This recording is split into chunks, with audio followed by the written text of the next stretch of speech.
जय हिंद एवरीवन। आप लोग के बीच एक मेंस का क्वेश्चन लेके आए हैं। ये आपका हिस्ट्री ऑप्शनल में पूछा गया था 2020 में। क्वेश्चन बोल रहा है कि यद्यपि भारत पर सिकंदर की आक्रमण के यद्यपि भारत पर सिकंदर के आक्रमण की दीर्घकालिक प्रभावों के पूर्व मूल्यांकन की आवश्यकता है। अनेक विद्वानों ने सिकंदर को महान माना है। टिप्पणी कीजिए। अब इसका क्वेश्चन का हम लोग पोस्टमार्टम भी करके लाए हैं। क्वेश्चन को दो भागों में बांटा गया है। इस प्रश्न को दो बातों को जोड़कर आपसे यानी टिप्पणी मांगी है। हमसे क्या मांगी है? तो टिप्पणी या फिर राय मांगी है। देखो, पहला बोल रहा है, पहला कथन यहाँ से यहाँ तक है। पहला कथन बोल रहा है कि भारत पर सिकंदर के आक्रमण के दीर्घकालीन प्रभाव। सिकंदर ने इस भाग में पूछा क्या है भाई? तो इस भाग में पूछा गया है कि सिकंदर ने भारत पर हमला किया, लेकिन क्या उसका कोई अस्थायी असर यानी लॉन्ग टर्म इम्पैक्ट पड़ा? वही बोल रहा है ना, दीर्घकालीन प्रभाव। दीर्घ मतलब क्या होता है? Long term. फिर पूछ रहा है कि क्या भारत की राजनीतिक, सांस्कृतिक और शासन समाज में कोई बदलाव आया? फिर बोल रहा है कि फिर उसका असर समिति अल्पकालिक और केवल कुछ क्षेत्रों तक ही रहा।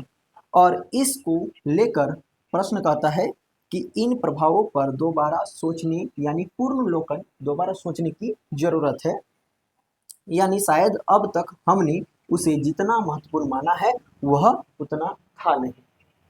दूसरा भाग बोल रहा है, क्वेश्चन का दूसरा भाग यहाँ से देखिए कि अनेक विद्वानों ने सिकंदर को महान माना है।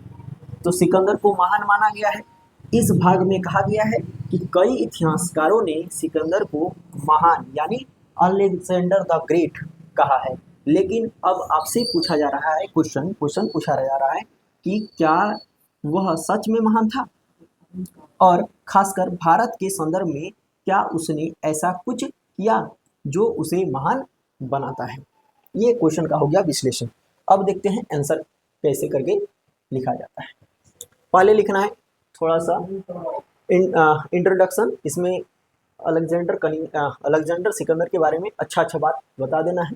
तो देखो, सिकंदर को प्राचीन विश्व का एक महान सेनापति माना जाता है। कब का है भाई? तो प्राचीन विश्व का है महान सेनापति माना जाता है, जिसे बहुत कम उम्र में जिसने क्या किया?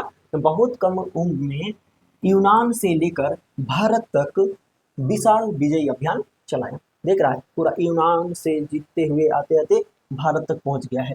लेकिन भारत पर उसके आक्रमण का दायरा सीमित था। भारत पर जो उन्होंने आक्रमण किया उसका दायरा जो क्या था, वो सीमित था।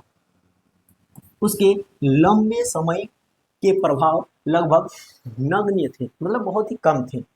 इस कारण उसकी महानता का मूल्यांकन पश्चिमी और भारतीय दृष्टिकोण से अलग अलग हो जाता है। देखो, पश्चिम से जब सिकंदर हमला करते हुए या फिर युद्ध करते हुए भारत तक आया, तो पश्चिम के तरफ तो बहुत ज़्यादा विस्तार किया, इसीलिए इसको विश्व विजेता भी कहा जाता है। लेकिन जैसे ही भारत तक आया तो भारत की सीमा तक बहुत ही सीमित इन्होंने विस्तार किया।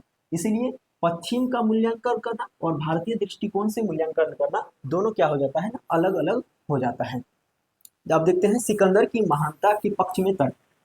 कौन कौन से विद्वान सिकंदर को महान बताते हैं? तो विजय की सीमा यूनान, मिस्र, फारस और भारत के कुछ हिस्सों पर सिकंदर ने जीत हासिल की। यह उस युग में एक अद्वितीय उपलब्धि थी। सांस्कृतिक समन्वय, सिकंदर ने अलग अलग संस्कृतियों को जोड़ने की कोशिश की। उसने यूनानी नगर बसाए और स्थानीय लोगों से संबंधी बनाए। फिर देखते हैं इसका वैज्ञानिक दृष्टिकोण क्या है। उसने अपने साथ विद्वानों को भारत लाया। सिकंदर क्या किया ना, अपने साथ विद्वान को भी लेके चलता था। तो उन्होंने यूनान से भारत लेके आया कुछ विद्वानों को, जिससे भारतीय उपमहाद्वीप की जानकारी यूनानी दुनिया तक पहुंची। अगला देखते हैं। अब देखते हैं कि भारत पर आक्रमण का पूर्ण पूर्ण पूर्ण मूल्यांकन पूर्ण मूल्यांकन। तो सीमित क्षेत्र प्रभाव, यानी बहुत ही कम क्षेत्र पर, सीमित क्षेत्र पर ही उनका प्रभाव पड़ा। तो उसकी विजय केवल पंजाब तक ही सीमित रही, गंगा के मैदान तक नहीं पहुंच सका। सिकंदर भारत पर हमला तो किया लेकिन सिर्फ पंजाब के क्षेत्र तक ही सीमित रहा, उन्होंने गंगा मैदान को पार नहीं कर सका।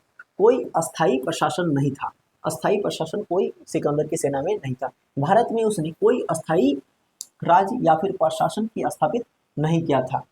मौर्य साम्राज्य का उदय, कुछ विद्वान मानते हैं कि सिकंदर के आक्रमण ने मौर्य साम्राज्य के उदय का मार्ग प्रशस्त किया, लेकिन यह एक सीधा कारण नहीं हो सकता है।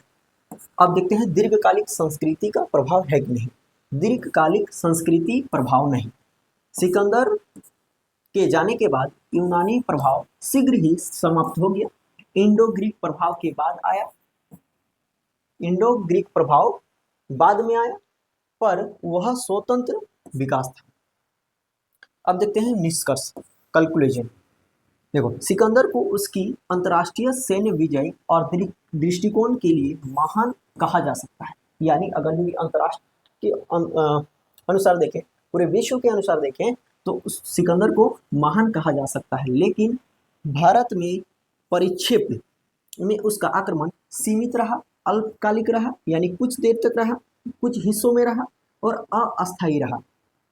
इसलिए सिकंदर को महानता और उसके आक्रमण के प्रभावी मूल्यांकन करते समय भारतीय दृष्टिकोण से निष्पक्ष रूप से पुनर्विलोकन करना आवश्यक है। यानी भारत के दृष्टिकोण से अगर देखा जाए तो सिकंदर को महान नहीं माना जाएगा।